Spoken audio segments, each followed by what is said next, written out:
ده دم پیچ مهاندا لسنور اداره سربخوی زاخو 17 حالت کشتن و خو کشتن هاتینه تومار کرن. جوانا 8 کس هاتینه کشتن و 9 کسان جی خو کشتیو جه اگرن جورا و جور.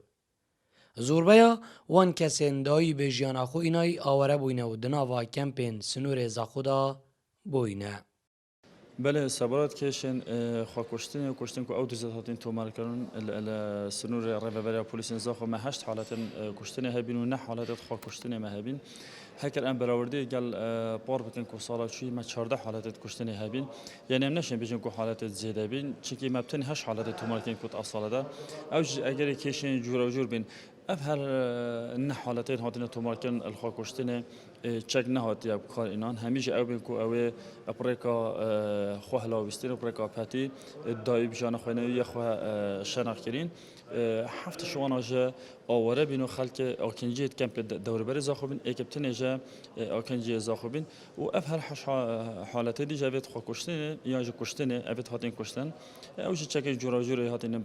کار اینان و اشم الویر تشتاکی دیجی بشم جنابه تا کو تومت بارن اوان کشا کو اوید کشتنه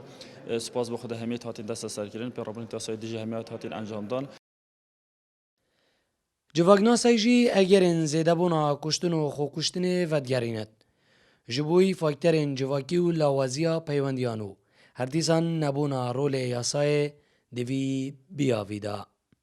البته نتیجه و افدیاده چه بن دیاده که جهانی علی برای جگ جدا اواکو امد بینن جواکی ما کردواری رنگ هندک اگر دیروکی هبنیت کلتوری هبن کو جواکی علاقه بشتیم شیم بجیم دهان سالا آلو زیاده جیز شر و جنگ و کشتن و خوین و دیمانت روزانه بینه بو وی جواکی اولی کاربردان سر روشته وی هبی سر درونی وی هبی الویرش که ویا امد وچندش بینه که نبتنی ابر فاکتور جواکی کارت کردن خواه اف کسی تهد ویا امزانی که بازنا پیوندی توان جواکی چوانه دمی به پیوندی جواکی لاواز بن خدان توشی کوم کارشا به جوان آرشا اون ابد کو کارسات دماهی پتیت بین هکا یاسب شیوه که بجم درست بت و ماجرای خواه گت رنگا اف کسی تواند کت ابد توانی پیرنگی انجام ندید الویری دید یاسای کلتور دیرو که پیوندی جواکی نه کارت کردن خواه سر ابی بابتی هست. دی ای سال دا حالت کشتن و خو کشتن لهر ما کردستان بگشتی و لاداره سربخوی زاخو به تایبتی دهینه بیستنو. فی یکی جی باندورکا نرینی لجواکی کریو.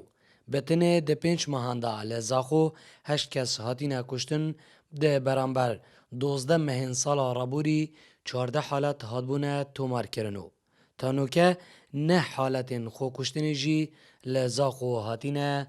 تومار کرن. زیروانگولی با دینان زاخو